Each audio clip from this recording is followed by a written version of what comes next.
selamat pagi anak-anak kelas 5. Selamat berjumpa kembali bersama Ibu melalui video pembelajaran ini.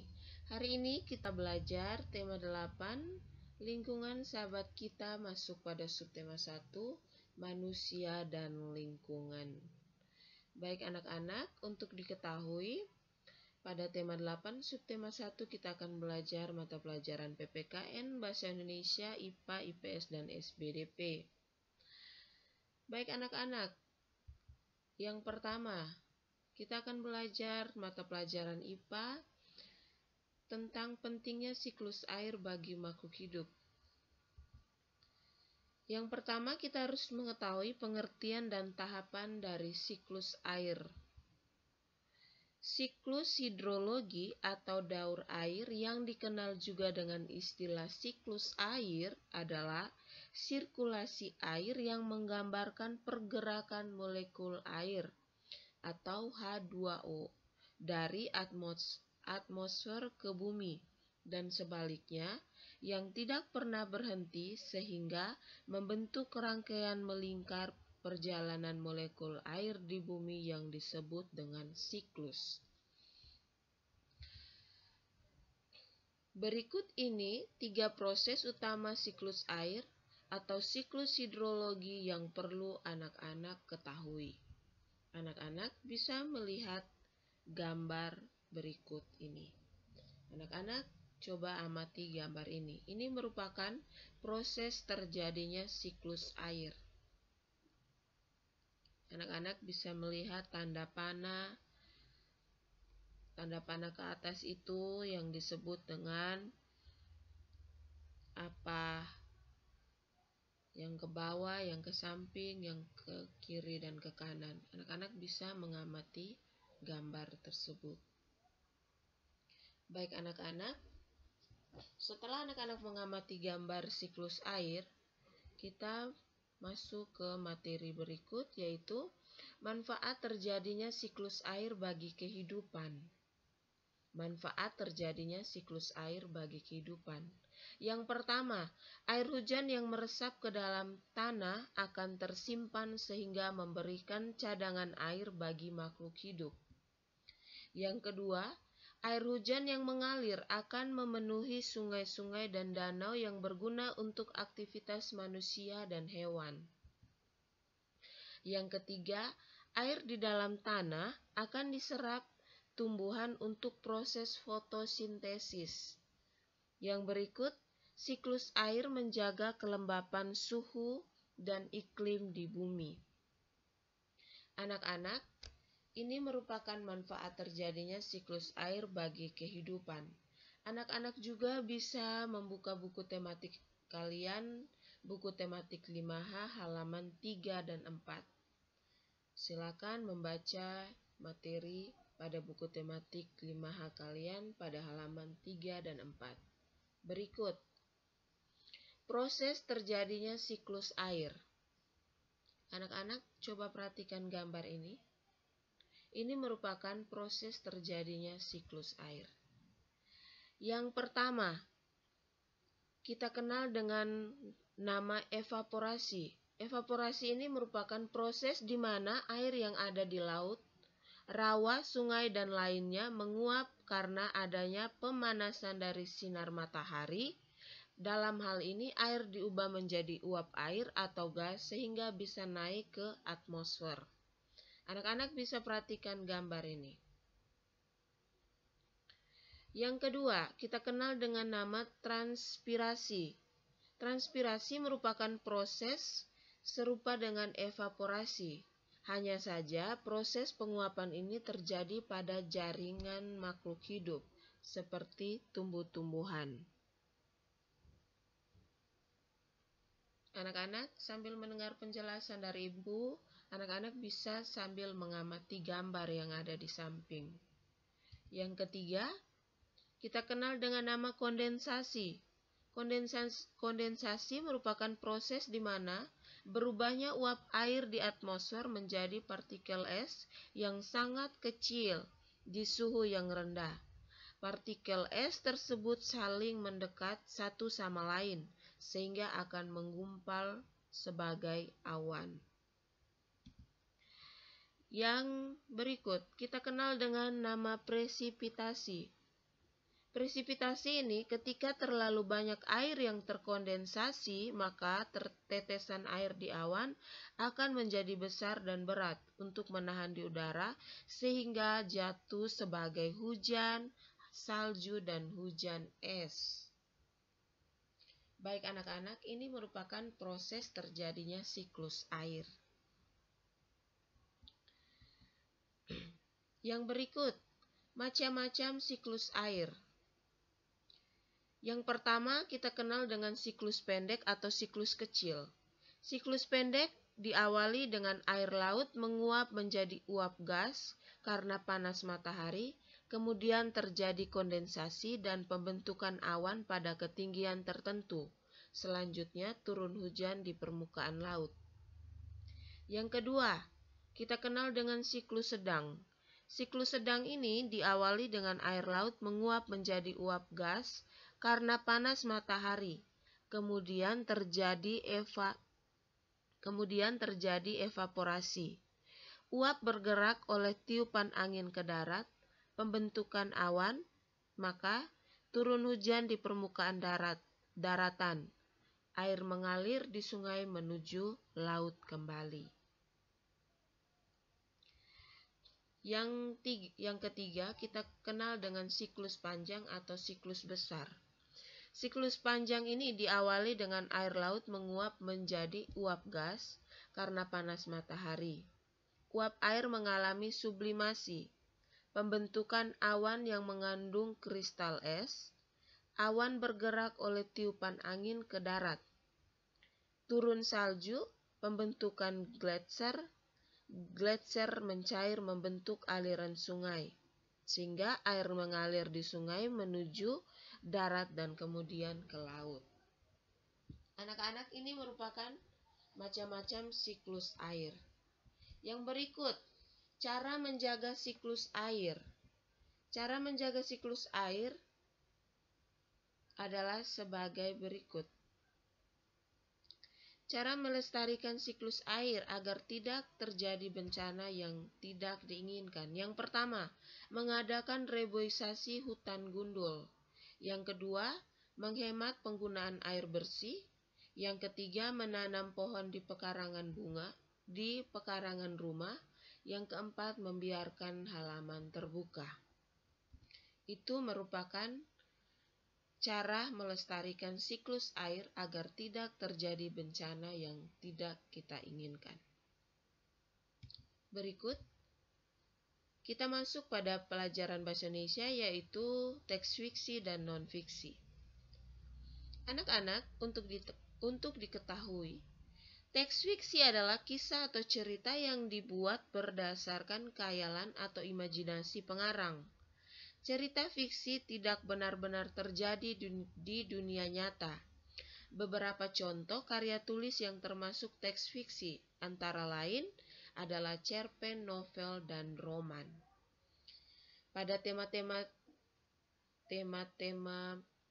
yang sudah kita pelajari, kita sudah pelajari banyak hal tentang teks fiksi, teks non-fiksi, dan teks narasi, dan sebagainya. Hari ini kita belajar kembali tentang teks fiksi dan non-fiksi. Yang berikut, setelah kita mengetahui pengertian dari teks fiksi, kita juga harus mengetahui tentang teks non-fiksi. Teks non-fiksi adalah karya tulis yang dibuat berdasarkan fakta, pengalaman objektif, penelitian, atau analisis dari suatu masalah. Beberapa contoh karya tulis teks non-fiksi antara lain adalah laporan, ensiklopedia, artikel berita, tulisan sejarah, karya ilmiah, kamus, skripsi, dan biografi. Jadi, teks non-fiksi itu adalah karya tulis yang dibuat berdasarkan fakta. Berarti dia tuh berdasarkan hal-hal yang benar terjadi. Oke. Berikut, kita harus tahu ciri-ciri teks non-fiksi. Umumnya, teks non-fiksi memiliki ciri sebagai berikut. Yang pertama, ditulis dalam bahasa formal. Ibu ulangi, ditulis dalam bahasa formal, resmi, atau baku.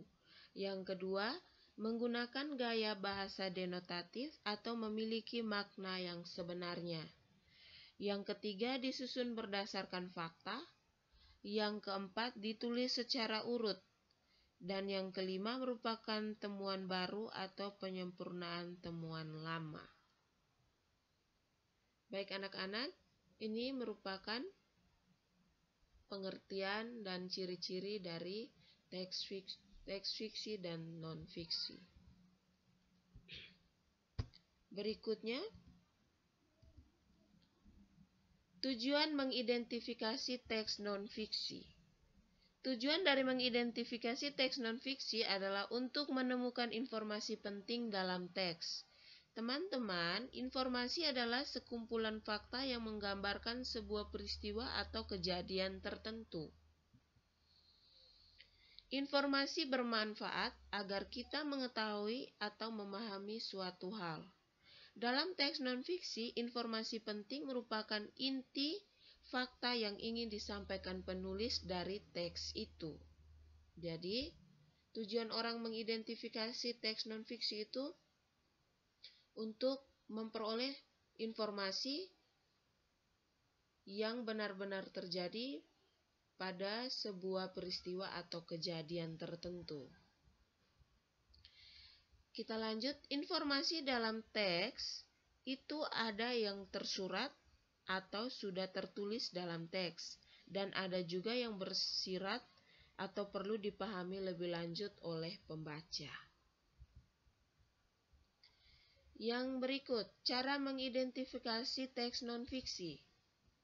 Yang pertama, membaca teks dengan seksama dan memahami makna setiap kalimat pada teks. Kita bisa membacanya 2-3 kali agar lebih paham. Yang kedua, mencari kalimat utama. Yang ketiga, menentukan ide pokok atau gagasan pokok dari teks. Kita bisa menandai kalimat yang mengandung kata kunci. Yang keempat, kita bisa menggunakan kata tanya apa, kapan, siapa, di mana, mengapa, dan bagaimana untuk mencari tahu informasi penting dan menyajikan dalam kesimpulan. Baik anak-anak, ini merupakan tujuan dan cara mengidentifikasi teks non-fiksi. Berikut, kita masuk pada peristiwa-peristiwa dalam teks non-fiksi. Yang pertama, untuk mengetahui peristiwa-peristiwa dalam teks non-fiksi, yang pertama, bacalah teks dengan saksama, lalu coba pahami makna setiap kalimat. Cobalah untuk membaca sebuah teks non-fiksi lebih dari 1 kali. Karena semakin banyak kita membacanya, maka akan lebih banyak informasi yang bisa kita temukan. Yang kedua, mencari kalimat utama akan sangat membantu dalam proses mengidentifikasi teks non-fiksi. Yang ketiga, tentukan ide pokok dengan menggunakan kata kunci. Dengan begitu, akan memudahkan kita memahami fakta dan data yang ada di dalam sebuah teks non-fiksi. Yang keempat, manfaatkan kata tanya apa, kapan, siapa, di mana, mengapa, dan bagaimana untuk mencari tahu informasi penting dan menyajikannya dalam kesimpulan. Jadi ini merupakan hal-hal yang perlu kita ketahui untuk mengetahui peristiwa-peristiwa dalam teks non-fiksi. Berikut, anak-anak bisa membuka buku tematik 5H halaman 15-17. Kita masuk pada mata pelajaran PPKN, Keragaman Sosial Budaya di Indonesia. Bicara tentang keragaman sosial budaya di Indonesia, Ibu rasa sudah tidak asing lagi untuk anak-anak kelas 5. Karena pada tema-tema sebelumnya kita sudah banyak belajar tentang keragaman sosial yang ada di Indonesia.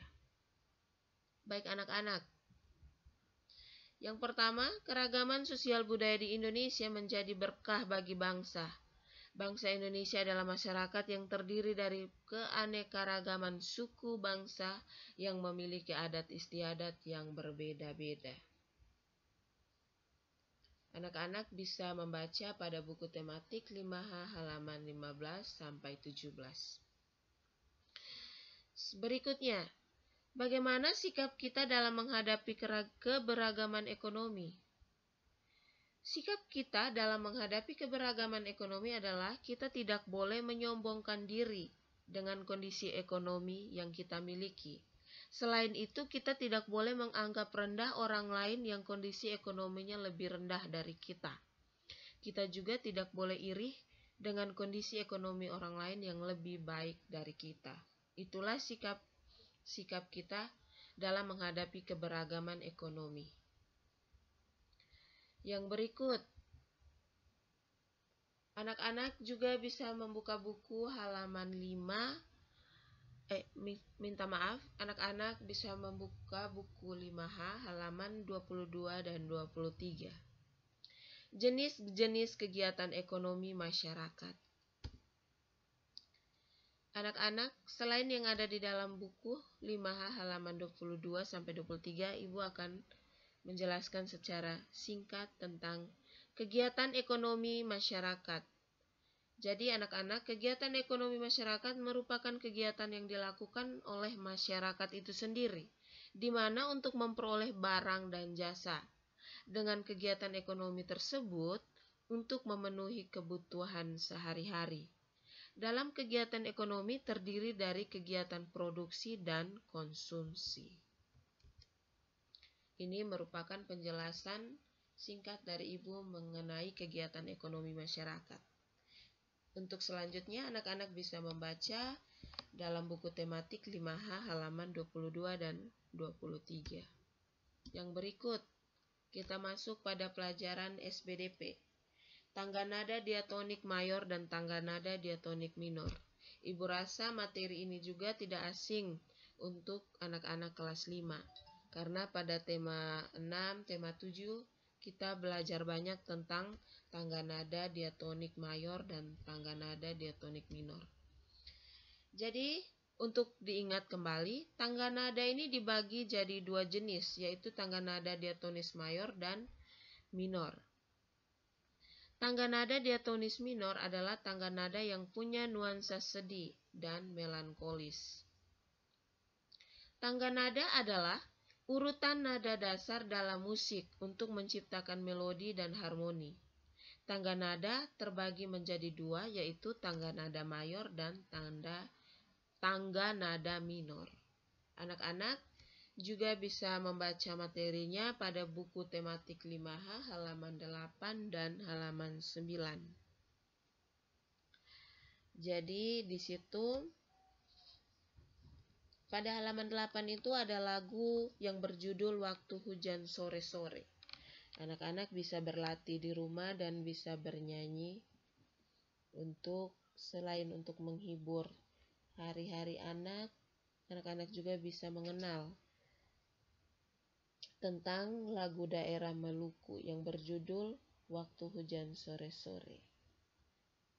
Lagu ini merupakan lagu yang menggunakan tangga nada diatonik. Ibu lanjut. Tangga nada diatonis mayor adalah tangga nada yang punya nuansa ceria dan menyenangkan. Tangga nada mayor memiliki pola interval 1, 1, setengah, 1, 1, 1, 1, setengah. Dengan nada dasar do, re, mi, fa, sol, la, si, do. Untuk membaca materinya, anak-anak bisa membuka buku tematik 5H halaman 28 sampai 29. Berikut, kita mengenal tangga nada minor memiliki pola interval 1, setengah, 1, 1, setengah, 1, 1. Jadi dia berbeda dengan tangga nada mayor. Dengan nada dasar la, si, do, re, mi, fa, sol, la. Anak-anak juga bisa membaca materinya pada buku tematik 5H halaman 38 sampai 39.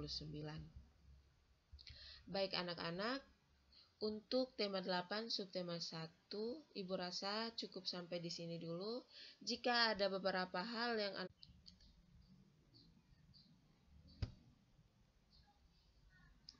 baik anak-anak, Ibu rasa materi kita tema 8 subtema 1 cukup sampai di sini. Jika ada hal-hal yang belum jelas atau anak-anak yang belum pahami, bisa menghubungi Ibu. Jadi baik anak-anak, terima kasih dan selamat belajar. Tetap menjaga kesehatan di rumah dan persiapkan diri baik-baik untuk ujian minggu depan. Terima kasih.